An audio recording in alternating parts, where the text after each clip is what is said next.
우리가 지난 한 주 동안엔 민수기 13장부터 15장까지의 말씀을 읽었는데 그 말씀의 주요 내용은 하나님이 아브라함과 이삭과 야곱에게 약속하셨던 그 약속의 땅 가나안에 들어보내신다고 주님이 말씀하셨는데 이제 하나님께서 그냥 들어가도 된다고 하셨지만 백성들은 그래도 그 땅이 어떤지 정탐해 보고 나서 가겠습니다 라고 하는 말을 하자 하나님이 그 말을 들으시고 모세를 통해 12명의 정탐꾼을 택하게 하신 다음 그들이 가나안 땅에 들어가서 정탐을 하게 되죠.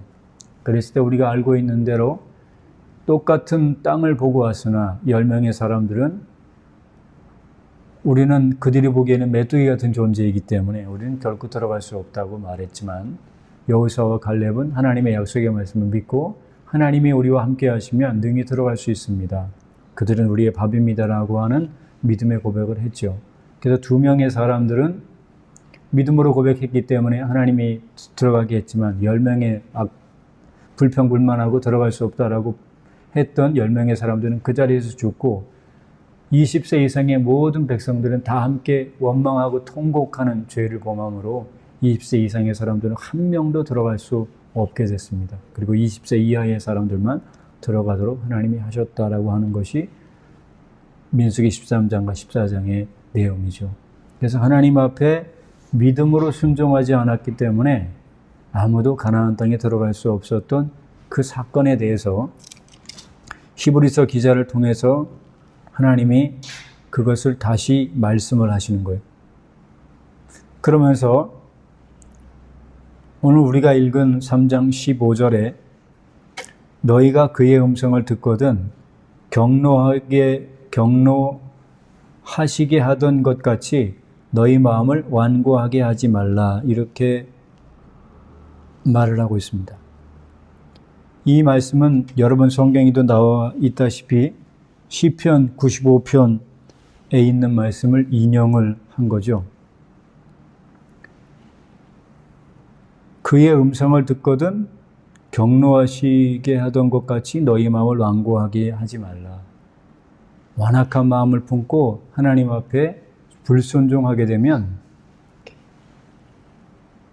하나님이 약속했던 그 약속의 땅에 이스라엘 백성들이 들어가지 못했던 것처럼 지금 이 말씀을 듣고 있는 사람들도 하나님 앞에 하나님이 허락하신 그 안식 그리고 더 나아가서 영원한 하나님 나라에 들어갈 수 없다라고 말씀하시는 거죠.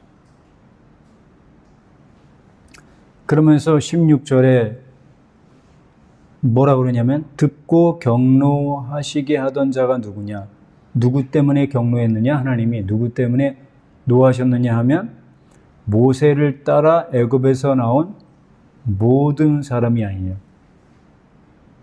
모든 사람에게 다 노하셨다는 거예요. 즉 20세 이하의 사람이나 20세 이상의 사람이나 다 하나님 앞에 범죄했다는 거예요. 근데 하나님께서 긍휼을 베푸셔서 20세 이하의 사람들에게는 들어갈 수 있도록 만드셨다는 거죠. 근데 성경은 그들은 선악을 분별치 못하는 사람들이었다 그렇게 말하는 거죠. 하나님의 긍휼하심이 죄는 다 똑같이 졌지만 하나님의 긍휼하심으로 20세 이하의 사람들은 들어갈 수 있도록 만드셨다는 거죠. 즉 이것이 오늘날 우리에게 시사하는 바가 있는 거예요. 모든 사람은 다 죄인입니다.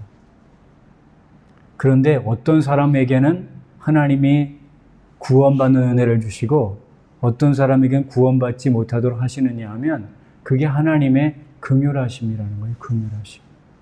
물론 우리가 회개하고 순종하는 믿음을 통해서 하나님 앞에서 우리가 그 믿음을 통해 구원받는 건 맞지만 회개하게 되는 것 그리고 믿음을 가지고 순종하게 되는 것도 하나님의 철저한 긍휼하심에 근거한 것이다라는 거죠. 그래서 에베소서 2장에도 뭐라 그럽니까? 우리가 어떻게 죄와 허물로 죽었다가 살아나서 구원받게 되냐?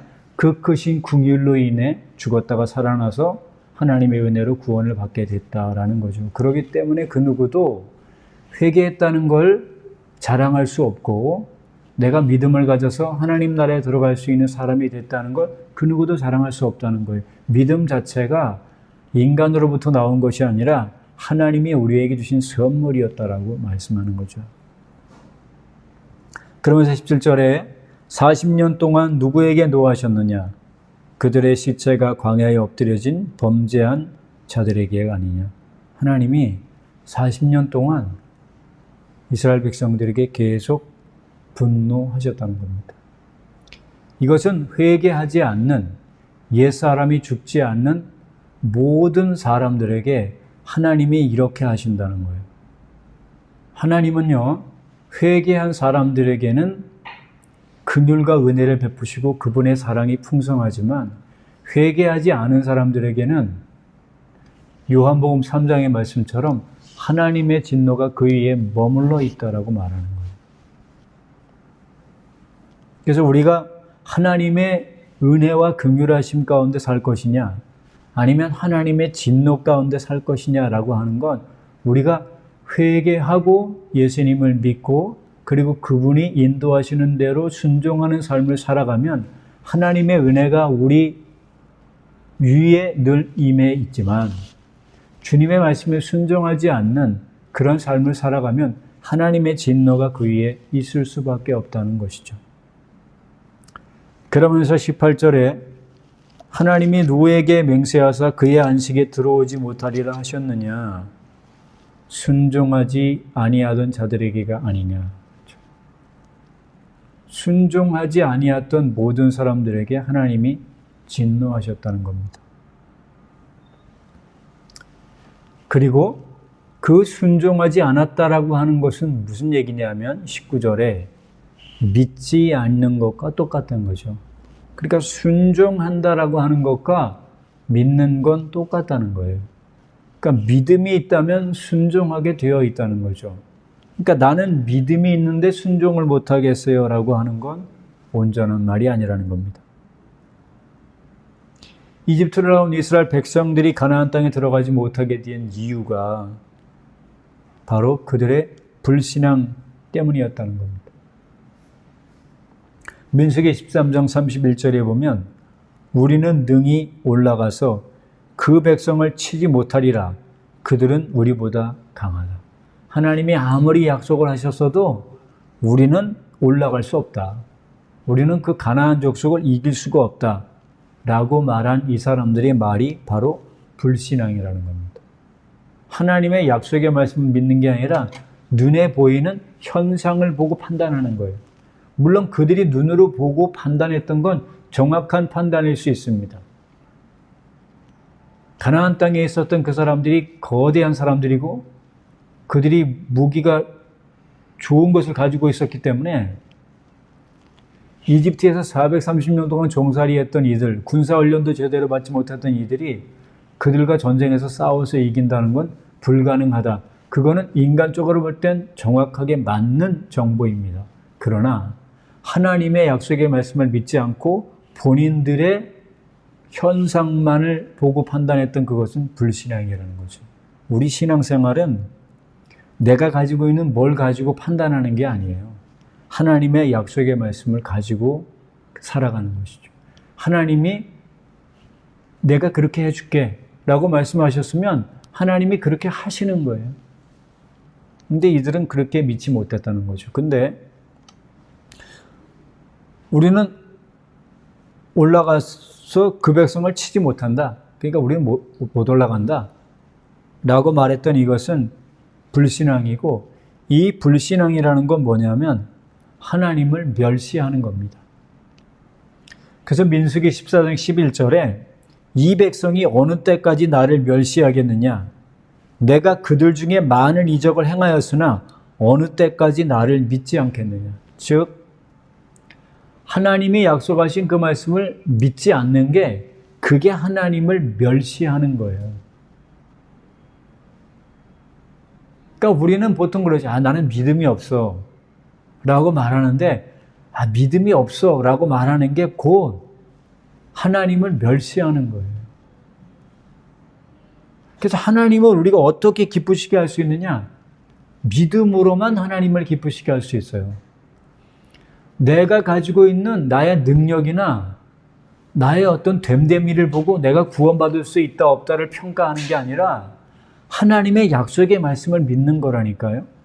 나는 죄인이지만 예수님이 내 죄 때문에 십자가에서 죽고 부활하셨고, 예수님 죽을 때 내가 죽었고, 예수님 부활할 때 내가 부활했고, 예수님 승천할 때 내가 승천했기 때문에 그 예수 그리스도의 구속의 사역을 내가 믿음으로 받아들일 때 나에게 구원이 실제가 되는 거지, 내가 행하는 행함을 보고 내가 구원받을 수 있냐 없냐를 결정하는 건 그건 불신앙이라는 거예요. 이 땅에 그 누구도 아무리 완벽하게 살아도 하나님이 인정할 만한 죄가 하나도 없는 상태가 될 수 있는 사람은 아무도 없습니다.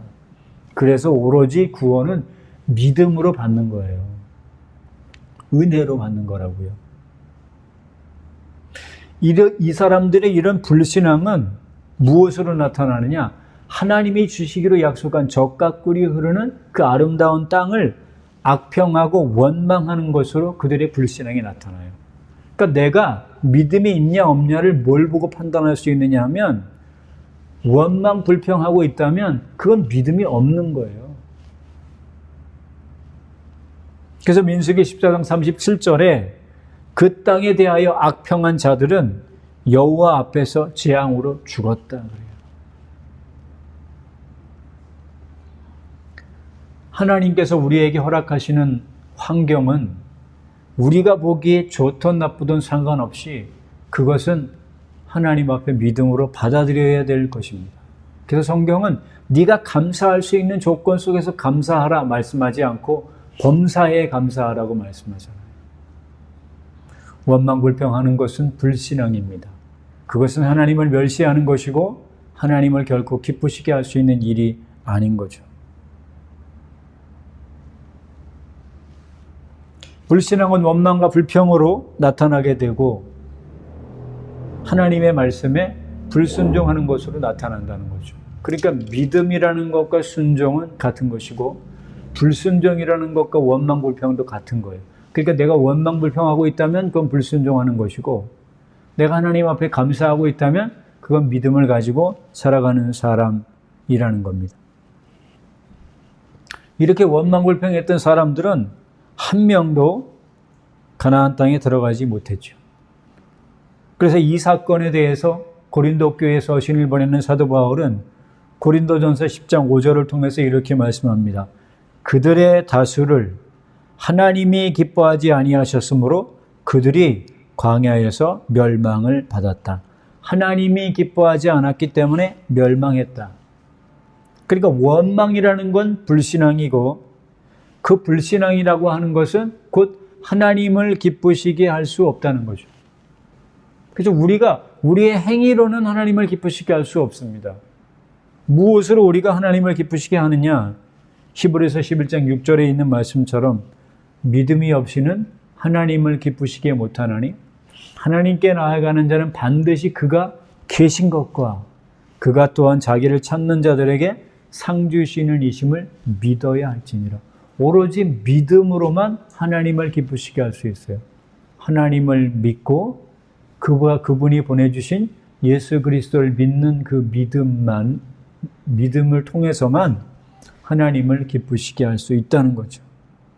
우리 모두에게 하나님의 선물로 이 믿음을 허락해 주셔서 날마다의 삶 가운데 하나님을 기쁘시게 하는 그런 은혜가 있으시기를 바랍니다. 그리고 고린도후서 5장 9절에도 그런즉 우리는 몸으로 있든지 떠나든지 주를 기쁘시게 하는 자 되기를 힘쓰니라. 어떻게 주를 기쁘시게 하느냐? 고린도후서 5장 6절에 보면 이는 우리가 믿음으로 행하고 보는 것으로 행하지 아니함이라. 믿음으로 행하는 겁니다. 신앙생활은 믿음으로 행하는 거지, 눈에 뭐가 보이면 믿고 귀에 뭐가 들려지면 믿는 게 아니라, 보이는 게 없어도 들리는 게 없어도 하나님의 약속의 말씀만을 믿고 가는 거예요. 너희가 겨자씨 하늘 만한 믿음이 있어도 이 산더러 들려 바다에 빠지오라 하고 그 말한 것이 이룰 줄로 믿고 마음이 의심치 아니하면 그대로 되리라. 믿음은 바라는 것들의 실상이요 보지 못하는 것들의 증거라고 말씀하셨죠. 우리에게 이 믿음을 선물로 허락해 주시기를 바랍니다. 근데 이 믿음이라고 하는 것은 강제적으로 생길 수 있는 게 아니에요. 그래서 우리가 이 믿음이 생기기 위해서 해야 될 게 뭐냐면 하나님 앞에 기도하는 거죠. 하나님, 저에게도 하나님 나라에 들어가기 합당한 믿음, 하나님이 허락하실 수 있는 믿음, 하나님이 인정하실 만한 그런 믿음을 달라고 하나님께 기도할 때 하나님 믿음을 주시는 거죠. 그리고 하나님의 말씀을 듣는 일들을 통해서 믿음이 생겨나는 거예요. 우리가 왜 매주마다 정해놓은 예배 시간에 나와서 설교를 듣고 말씀을 읽느냐 하면 이 천국 갈 수 있는 믿음, 그리고 세상을 이기는 믿음, 그리고 산을 옮길 만한 그런 믿음은 오로지 하나님이 선물로 주셔야 되는데 그 선물로 주실 수 있는 그 수단이 뭐냐? 말씀을 듣고 읽는 거예요. 그래서 믿음은 들음에서 나고 들음은 그리스도의 말씀으로 말미암는다고 말해요. 그래서 우리가 성경 말씀을 몇 번 읽으면 구체적인 내용은 모른다고 해도 대강의 내용들은 다 압니다. 그리고 설교를 몇 년만 들어도 설교자가 어떤 본문을 가지고 설교하게 될 때, 오늘은 이러이러한 내용을 통해서 이러이러한 예화를 가지고 이러이렇게 설교를 하겠구나라고 대충 예상할 수 있고 그 예상은 대부분 맞습니다. 그래서 우리가 설교가 만약에 그냥 누구에게 지식만을 전달하는 것이라고 한다면 그냥 1년 과정이든 몇 년 과정이든 거치고 나면 그걸로 끝. 그 다음엔 더 이상 교회 다닐 필요 없습니다. 그렇게 해야 되겠지만 이거는 그런 문제가 아니라는 거예요. 성경은 듣고 배워서 지식을 쌓기 위해서 우리에게 주신 게 아니라 그 하나님의 말씀은 하나님을 믿는 믿음이 계속적으로 유지되고 성장하도록 만드시기 위해서 하나님의 말씀이 반복적으로 들려진다는 거예요. 그래서 우리가 이 놀라운 믿음 가운데 서기 위해서는 말씀을 듣는 일에 최선을 다해야 된다는 거죠. 믿음밖에 없습니다. 그런데 이 믿음이라고 하는 것은 단순히 내가 믿습니다라고 하는 말로만 나타나는 게 아니라 오늘 본문에도 말씀하는 것처럼 순종을 통해 그의 믿음이 입증되어야 한다는 거죠. 그래서 회개하고 예수님 믿는 사람 속에는 성령님이 오시게 돼 있고 그 성령님이 오시면 성령의 인도를 받아 살게 되어 있습니다. 그래서 우리가 예수님을 믿기 때문에 우리 안에 성령님이 오셨습니다. 그리고 그 성령님이 오셔서 하시는 일이 뭐냐면 우리 마음 가운데 하나님의 말씀에 순종하며 살도록 만드신다는 거죠. 그래서 에스겔서 11장 19절로 20절에 보면 내가 그들에게 한 마음을 주고 그 속에 새 영을 주며 그 몸에서 돌 같은 마음을 제거하고 살처럼 부드러운 마음을 주어 내 율례를 따르며 내 규례를 지켜 행하게 하리니 그들은 내 백성이 되고 나는 그들의 하나님이 됩니다. 하나님께서 여기 계신 우리 모두에게 하나님과 한 마음 되어지는 은혜가 있어지기를 바랍니다. 그리고 하나님께서 새로운 영을 우리에게 부어주시기를 바라고 우리 마음 가운데 돌처럼 딱딱한 마음들을 하나님이 제거해 주셔서 부드러운 마음을 주시기를 바라요. 설교가 아무리 훌륭하고 능력이 있어도 설교를 듣는 사람들의 마음이 부드럽지 않으면 결코 그 설교는 사람들의 영혼을 구원할 수가 없습니다. 그래서 설교하는 사람의 준비도 중요하지만 설교를 듣는 사람들의 마음이 부드러워져야 돼요. 부드러워져야만 말씀이 칼처럼 꽂히고 꽂힌 그 말씀이 회개케 하고 변화시킬 수 있는 것이지 마음이 부드럽지 않으면 아무리 놀라운 말씀을 증거해도 그냥 그 말씀은 튕겨져 나오죠. 열매를 맺을 수가 없어요. 그래서 우리가 예배 시간에 나와서 예배 드릴 때 그냥 일주일에 한 번 가서 예배 드려야지 라고 하는 마음만 가지고 교회를 다니면 평생 그냥 교회 다니다 끝나는 거예요. 그래서 우리가 교회 다니면서 예배 드리는 시간 외에 나머지 시간들은 간절히 사모하는 마음으로 기도하시며 하나님 저의 마음을 부드럽게 만들어 주십시오. 그리고 하나님의 말씀이 선포될 때 그 말씀이 10년 가운데 잘 박힌 모처럼 박히고 좋은 땅에 떨어진 씨처럼 떨어져서 풍성한 열매를 맺게 하심으로 점점점 신앙이 더 성숙해져 가고 성령의 9가지 열매들을 풍성하게 맺는 그런 변화된 삶을 살게 해달라고 기도할 때 하나님의 역사가 나타나는 것이지, 그냥 습관적으로 교회에 왔다 갔다 하는 걸 아무리 오래 해도 결코 그 사람은 변화되지 않습니다. 설교는 중요한 것이지만 설교만 가지고 사람이 변화되진 않아요. 설교를 듣는 사람이 변화되고자 하는 의지를 가지고 하나님 앞에 간절히 나아갈 때 역사가 나타나는 거죠. 그래서 하나님은 하나님 독자적으로 일하시지 않습니다. 사람들의 협력을 통해 하나님이 일하시는 거예요. 그래서 하나님이 우리 마음 가운데 은혜 주셔서 하나님의 말씀에 순종하며 살아갈 수밖에 없도록 그렇게 만들어 주시기를 바라요. 순종해야지, 원망하고 불평하지 말아야지 라고 한다고 해서 우리의 입술에서 원망 불평이 사라지는 게 아니에요. 하나님이 우리 마음 가운데 순종의 마음을 부어주셔야 되고, 하나님이 우리 마음 가운데 감사할 수 있는 마음을 부어주셔야만 불평불만의 말과 그런 삶이 사라지는 겁니다. 그래서 성경은 구약의 성도들이 구원받은 그 구원의 근거나 신약의 성도들이 구원받는 그 구원의 근거가 똑같은 거예요. 구약의 성도도 믿음으로 구원받고 신약의 성도도 믿음으로 구원받아요. 구약의 성도도 은혜로 구원받고 신약의 성도도 은혜로 구원받아요. 구약의 성도와 신약의 성도가 구원받는 그 구원의 방법이 다르지 않다는 거죠. 믿음이라고 하는 것은 바로 그래서 오늘 본문이 말하는 것처럼 순종으로 믿음이 입증된다는 거죠. 노아라고 하는 사람이 왜 하나님 앞에서 그가 인정받는 사람이 되었느냐 하면, 물론 하나님의 은혜를 주셨기 때문에 믿음이 생겼고 그 믿음으로 하나님께 인정받았다는 건 사실이죠. 그러나 그가 어떻게 자기가 가지고 있는 그 믿음이 살아있는 믿음이라는 게 하나님 앞에 입증해 보였냐면, 창세기 6장 9절에 하나님과 동행함으로 그의 믿음이 입증된 것이죠. 그래서 믿음이라고 하는 것은 반드시 행함으로 그 믿음이 입증되어야 그게 진짜 믿음입니다. 그래서 노아에게 하나님이 말씀하잖아요. 방주를 지으라고.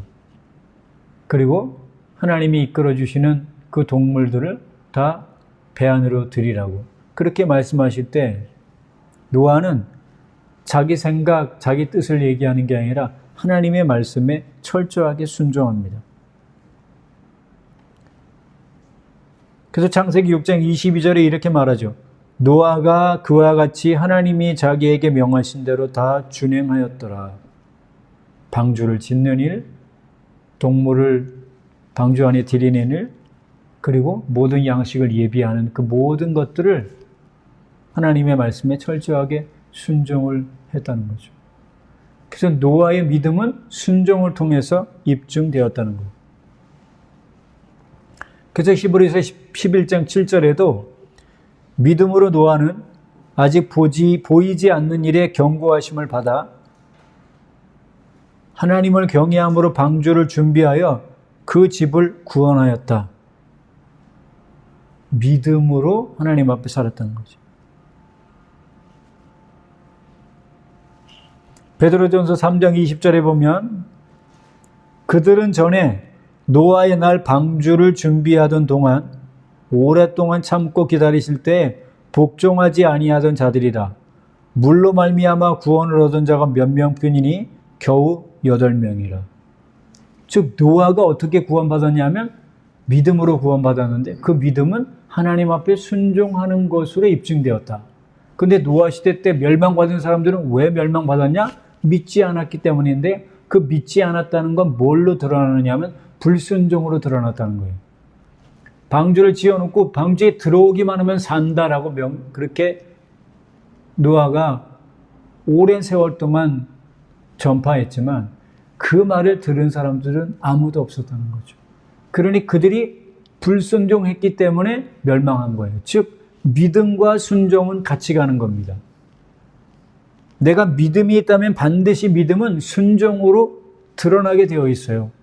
내가 믿는다라고 말하는데 하나님 앞에서 불순종하는 삶을 살면 그 사람은 내가 아무리 믿음이 있다고 해도 그 믿음 자체는 가짜인 거죠. 아브라함의 믿음도 그냥 말로만 한 믿음이 아니라 그의 믿음이 순종으로 입증되지 않습니까? 하나님이 갈대아 우르에서 나타나셔서 내가 너에게 보여줄 땅으로 가라. 본토 친척 아비집을 떠나라고 얘기했을 때 아브라함은 거기에 대해서 대꾸하지 않았고 하나님 앞에 순종함으로 그의 믿음이 살아있는 믿음이라는 걸 입증해 보이죠. 그래서 히브리서 11장 8절에 아브라함의 믿음을 이렇게 얘기하죠. 믿음으로 아브라함은 부르심을 받았을 때 순종하여 장래의 유업으로 받을 땅에 나아갈새 갈 바를 알지 못하고 나갔다. 믿음은 반드시 순종을 통해서 입증된다는 것이죠. 라합의 믿음도 마찬가지입니다. 정탐꾼이 왔을 때 정탐꾼을 숨겨주는 건 매우 위험한 일이고 그거는 자기가 속해 있는 여리고라고 하는 나라에 반역하는 행위였음에도 불구하고 이스라엘의 하나님이 진짜 하나님이고 하나님이 약속하신 가나안 땅을 주실 수 있다라는 믿음이 라합에게 있었기 때문에 정탐꾼을 숨겨주는 그런 믿음이 있었다는 거죠. 정탐꾼을 숨겨주는 그 믿음을 통해서 그는 그가 가지고 있는 믿음이 진짜 믿음, 구원받을 만한 믿음이라는 걸 입증했습니다. 그래서 라합의 믿음에 대해 히브리서 11장 31절에 이렇게 말씀해요. 믿음으로 기생 라합은 정탐꾼을 평안히 영접하였으므로 순종하지 아니한 자와 멸망하지 아니했다. 라합은 순종했기 때문에 구원을 받았지만 여리고성에 있었던 나머지 모든 사람들은 불순종했기 때문에 다 멸망받았다는 거죠. 이 말을 통해서 보면 성경이 자세히 다 기록은 되어 있지 않지만 라합이 복음을 전하는 일을 했을 수도 있죠. 이스라엘 백성들에게 하나님이 이 땅을 주시기로 했으니까 우리도 항복합시다. 그런 말을 했을 수도 있죠. 그러나 아무도 그 말을 순종했던 사람은 없었다는 겁니다. 신약도 믿음과 순종을 같은 거라고 말합니다. 우리가 요한복음 3장 16절 말씀처럼 하나님이 세상을 이처럼 사랑하사 독생자를 주셨으니 이는 누구든지 그 이름을 믿는 자는 영생을 얻고 멸망치 않는다 말하죠. 그래서 믿음이 있을 때 영생을 얻는데 그 믿음이라는 것은 요한복음 3장 36절에 순종과 믿음이 연결되는 걸 볼 수 있어요. 그래서 아들을 믿는 자에게는 영생이 있고 아들에게 순종하지 아니하는 자는 영생을 보지 못하고 도리어 하나님의 진노가 그 위에 머물렀다. 즉 믿음이 없다는 건 뭐냐? 순종하지 않는 거고 믿음이 있다는 건 하나님 앞에 순종이라는 것이죠. 그러니까 순종과 믿음은 동전의 양면과 같은 거예요. 그럼 오늘날 우리가 내가 가지고 있는 이 믿음이 구원에 이를 만한 믿음이라는 것이 어떻게 입증될 수 있느냐? 그것은 순종을 통해서만 입증이 되는 겁니다. 그럼 우리가 어떤 면에서 하나님 앞에 순종을 통해 내가 가지고 있는 믿음이 살아있는 믿음이라는 걸 입증할 수 있겠습니까? 먼저는 가정에서요. 가정에서 우리가 내가 가지고 있는 믿음이 살아있는 믿음이라는 걸 어떻게 입증하느냐? 부부관계 속에서 아내는 남편에게 순종하는 일을 통해서 내가 가지고 있는 믿음이 진짜 믿음이라는 걸 입증하는 거예요. 에베소서 5장 22절에 아내들이여 자기 남편에게 복종하기를 주께 하듯 하라. 이것은 명령이에요. 남편의 능력이 얼마나 있느냐 없느냐 그거는 상관없이 하나님은 가정의 머리를 남편으로 세웠기 때문에 그 남편에게 순종하기를 원하시는 거예요. 그러면 하나님이 무조건 아내는 남편에게 무조건 순종해야 되고 남편은 아내를 지배하는 존재냐? 성경은 그렇게 말하지 않죠. 오히려 성경은 이렇게 말하죠. 에베소서 5장 21절에 그리스도를 경외함으로 피차 복종하라. 이 말은 아내는 남편에게 순종해야 됩니다. 또 동시에 남편도 아내에게 순종해야 돼요. 한쪽에게만 순종을 강요하는 게 아니라 남편도 아내에게 순종해야 되고 아내도 남편에게 순종해야 돼요. 남편도 아내들이 하는 말이 성경적인 말이면 순종해야 됩니다. 우리는 그 예를 창세기 21장 10절에 이삭을 희롱했던 이스마엘의 모습을 보자 사라는 이렇게 말하죠. 이 여종과 그 아들을 내쫓으라.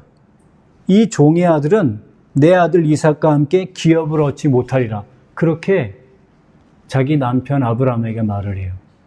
그랬을 때 아브라함은 근심이 되죠. 이스마엘도 자기가 낳은 아들이고 이삭도 자기가 낳은 아들인데 이스마엘을 내쫓고 그 종을 내쫓는다는 건 인간적으로 볼 때 매우 불편한 일이죠. 그래서 그것 때문에 근심하고 있을 때 하나님이 아브라함에게 말씀하세요. 창세기 21장 12절에 내 아이나 여종으로 말미암아 근심하지 말고 사라가 내게 이른 말을 다 들으라. 이삭에게서 나는 자라야 내 씨라 부름을 받을 것이다. 남편은 아내에게 순종할 수 있어야 됩니다. 아내도 역시 남편에게 순종할 수 있어야 돼요. 근데 그 하는 말이 성경에 부합한 말이어야 된다는 거죠. 그냥 남편의 말이니까 무조건 순종해야 되는 게 아니라 남편이 하는 말이 하나님의 말씀에 부합해야 되는 거예요. 또 아내가 하는 말이 성경에 부합할 때 아내의 말을 듣는 거지, 그냥 아내가 하는 말, 남편이 하는 말이 성경적이지도 않은데 당신 내 말 들어야 돼. 그건 옳지 않은 거예요. 그러면 우리가 그렇게 하나님의 뜻에 합당한 말을 하기 위해서 필요한 게 뭡니까? 창세기부터 요한계시록까지 기록되어 있는 말씀을 통해 하나님의 말씀이 내 심령을 지배해야 돼요. 그 말씀을 모르는데 어떻게 내 말 들어야 돼, 내 말 들어야 돼 이렇게 말할 수가 있겠어요? 또한 가정에서는 부부간의 서로의 존중과 순종뿐만 아니라 부모와 자녀 간에도 순종이 이루어져야 됩니다. 그래서 에베소서 6장 1절에 자녀들아 주 안에서 너희 부모에게 순종하라. 이것이 옳으니라. 이삭이 아브라함에게 순종하지 않습니까? 모리아산까지 가는 것, 순종하는 것뿐만 아니라 모리아산에 올라가서 그 아들을 묻고 제단 위에 올려놓을 때까지 이삭은 아무 말하지 않고 아버지 아브라함에게 순종합니다. 이것이 정말 살아있는 믿음이 되는 것이죠. 예수님도 하나님이셨음에도 불구하고 이 땅에 계시는 동안에는 율법을 완벽하게 지키시는 분이었죠. 유월절도 지키고 절기도 지키시고, 그리고 성전에 올라가 계실 때 예수님의 육신의 어머니 아버지가 절기가 끝나고 돌아오는 중에 중간에 보니까 예수님이 없어진 거죠. 그래서 수소문에서 찾아보니까 예루살렘 성전에 가 계신 걸 발견하게 되죠. 그랬을 때 그 부모들이 말하죠. 어떻게 이렇게 부모를 걱정시킬 수가 있느냐라고 말했을 때 내가 내 아버지 집에 있어야 될 건 모르십니까? 라고 말하며 내려오셔서 예수님은 누가복음 2장 51절에 예수께서 함께 내려가사 나사렛에 이르러 순종하며 받드시더라. 하나님이셨음에도 불구하고 하나님이 복음을 증거하라고 하시는 그때가 되기 전까지 그 부모에게 순종했어요. 창조주가 피조물에게 순종했다고요. 이것을 통해서 뭘 가르쳐 주시냐? 예수님은 율법을 완벽하게 이루셨다는 거죠. 순종하는 게 그게 믿음입니다. 그게 곧 자기 부인이에요. 또한 우리는 직장에서 내가 가지고 있는 믿음이 살아있는 믿음이라는 걸 입증해 보여야 됩니다. 성경에는 아브라함의 종이 리브가를 데려오는 일을 할 때 그 엄청난 거리를 약대를 끌고 갔다가 오는 그 일을 할 때 순종하지 않습니까? 오늘날은 교통편이 좋아서 차로 가든 비행기로 가든 갈 수 있었지만 그때는 다 걸어서 다녔는데 얼마나 먼 거리겠습니까? 그 엄청나게 먼 거리를 이 아브라함의 종은 아브라함이 자기에게 시키는 말에 순종하는 걸 볼 수 있죠. 그래서 에베소 6장 5절에도 직장 생활하는 사람들에게 하시는 말씀이 뭐냐? 직장의 상사에게 순종하는 삶을 살아야 된다고 말해요. 종들아, 두려워하고 떨며 성실한 마음으로 육체의 상전에게 순종하기를 그리스도께 하듯 하라. 눈가림만 하지 말고 사람을 기쁘게 하지 말고 그리스도의 종처럼 마음으로 하나님의 뜻을 행해라. 그리고 기쁜 마음으로 해라. 왜냐하면 하나님이 그 모든 일에 대해서 상을 주시기 때문이다. 교회당에서 하는 일에 대해서만 하나님이 상 주시는 게 아니고요. 직장 생활하는 동안 직장 상사에게 최선을 다해 순종하는 일에 대해서도 하나님이 보상하신다는 거예요. 그래서 디모데전서 6장 1절에 이렇게 말하죠. 상전을 공경하라. 왜냐하면 하나님의 이름과 그 교훈으로 인하여 비방을 받지 않게 하려고 하는 것이죠. 그리고 상전이 그 위에 있는 상사가 믿는 사람이면 형제라고 가볍게 보지 말고 오히려 더 존중해야 된다라고 말하죠. 그래서 이렇게 말해요. 믿는 상전을 가볍게 여기지 말라. 디도서 2장 9절에도 보면 종들은 자기 상전들에게 범사에 순종하여 기쁘게 하고 거슬러 말하지 말라. 범사에 우리 구주 하나님의 교훈을 빛나게 하려 함이라. 그리고 밑에 있는 종업원들은 그 직장에 돈을 혹시 맡기는 일이 있다면 그 돈을 훔치거나 떼어먹어서는 안 된다라고 말해요. 남이 보던 보지 않던 단 10원의 돈도 남의 돈이면 가져오면 안 되는 겁니다. 그러니까 하나님이 결코 그런 걸 가볍게 보시지 않아요. 교회에서 하는 일만 중요한 게 아니고 가정에서 하는 일도 하나님의 일이고 직장에서 하는 일도 하나님의 일이에요. 거룩한 것과 속된 것이 구별될 수 없어요. 예수 믿는 사람은 어느 곳에 가든지 거룩한 사람이고 구별된 삶을 살아야 되는 거죠. 또한 국민의 의무 가운데도 순종의 삶을 살아야 될 걸 말씀합니다. 로마서 13장 1절에 보면 각 사람은 위에 있는 권세들에게 복종하라. 권세는 하나님께로부터 나지 않음이 없나니 모든 권세는 다 하나님께서 정하신 바라. 그렇기 때문에 그냥 법을 어기면 그것 때문에 징계받을까 봐 억지로 순종하는 게 아니라 양심을 따라 권세에게 복종하라. 그렇게 말씀해요.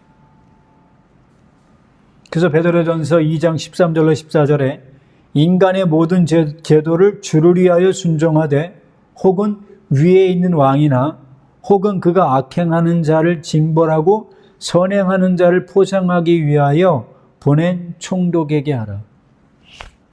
하나님께서 세워놓으신 국가에 순종하는 것은 하나님의 뜻입니다. 그러나 국가의 법과 하나님의 법이 서로 반대가 됐을 때는 어떻게 해야 될까요? 그럴 때는 우리는 국가의 법에 순종해서는 안 됩니다. 사도행전 5장 내용에 보면 하나님은 사도들에게 복음을 전하라고 말씀했어요. 그런데 복음을 전하는 걸 싫어했던 그때 예루살렘에 있었던 대제사장들 그리고 서기관들, 이 사람들은 복음 전하는 이들을 감옥에 가두죠. 그랬을 때 하나님께서 천사를 통해 말씀하시면서 가서 복음을 전하라고 말씀하시고 담대하게 복음 전하라고 말씀하시면서 감옥에 갇혀있는 그들을 구출해 주십니다. 너무 놀라운 일이 벌어지니까 대제사장과 서기관들이 이 사람들을 공회로 데리고 와서 말을 하죠.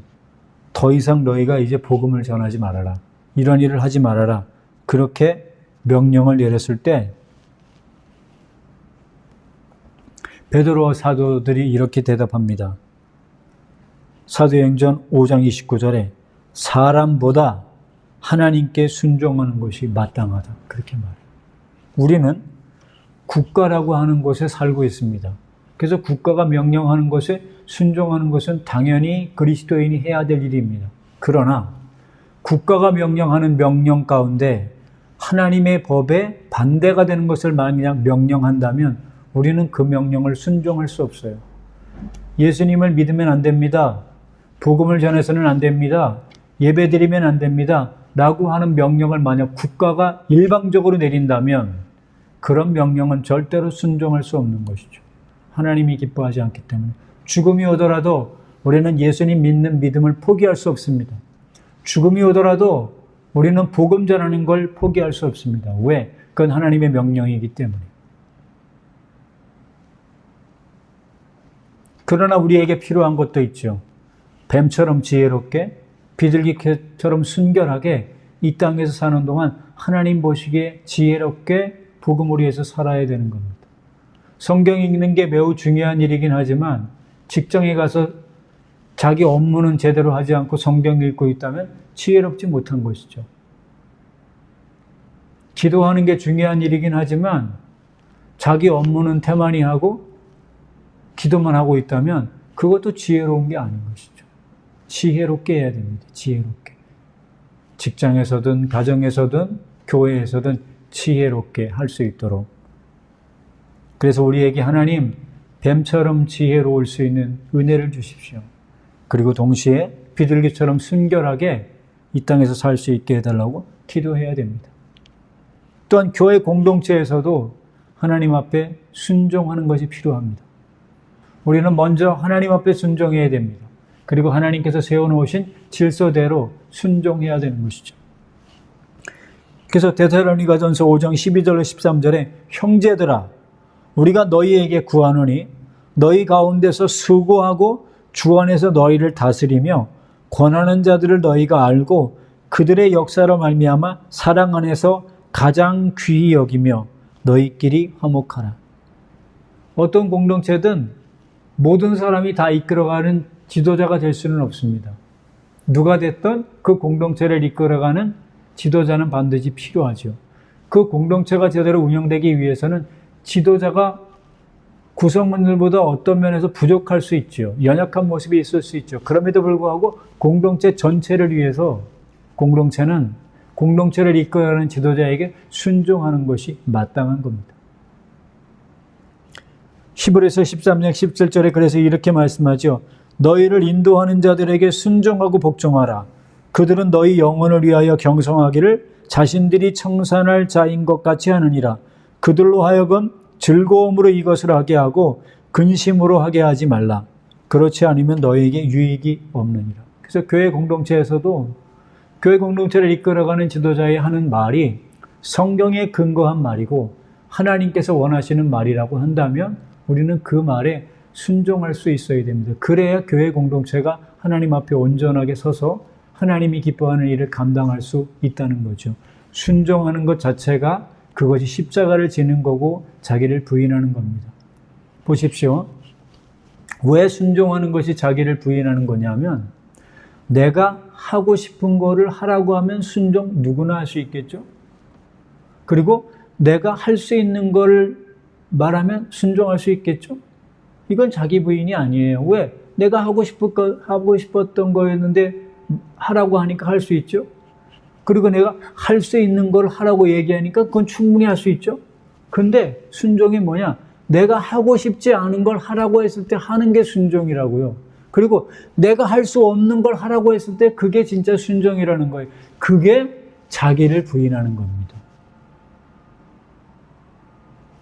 가정에서든 직장에서든 국가적인 측면에서든 교회에서든 하나님 앞에서 순종해야 될 부분들이 무엇인가를 깨닫고 순종할 수 있는 건 당연히 순종해야 되겠지만 순종할 수 없는 부분이라 할지라도 그것이 하나님의 말씀에 합당한 것이라고 한다면 자기를 부인하고 하나님 앞에 순종함으로 하나님이 기뻐하시는 그런 삶이 되시기를 바랍니다. 믿음은 반드시 순종을 통해서 입증되는 것입니다. 그래서 이사야 1장에는 말씀하죠. 순종하는 자는 땅에 기름진 것을 먹을 것이지만 불순종하는 자는 칼에 삼키우리라고 말씀하십니다. 우리 모두가 회개하고 예수님 믿어서 성령이 우리 속에 와 계십니다. 그 성령님이 우리 가운데 부드러운 마음을 허락해 주심으로 하나님의 뜻 안에 살게 하시고 하나님께서 기뻐하시는 일들에 순종하는 그런 우리 모두의 삶이 되심으로 이 땅에서 기름진 하나님 나라의 풍성한 은혜를 경험하며 살아가실 수 있기를 바랍니다. 오늘 우리가 들은 말씀을 같이 생각하면서 이집트를 나왔던 대다수의 사람들이 불순종과 불신앙으로 인해 가나안 땅에 들어가지 못했던 걸 보며 하나님 우리에게도 감사하는 마음 허락해 주시고 날마다 하나님 앞에 순종할 수 있는 부드러운 마음을 허락해 주심으로 적각골이 흐르는 그 가나안 땅을 들어가는 역사, 그를 위해 가정에서, 직장에서, 국가적인 측면에서, 교회에서 하나님의 뜻에 합당하게 살아갈 수 있게 해달라고 오늘 들은 말씀 생각하며 합심해서 기도하겠습니다.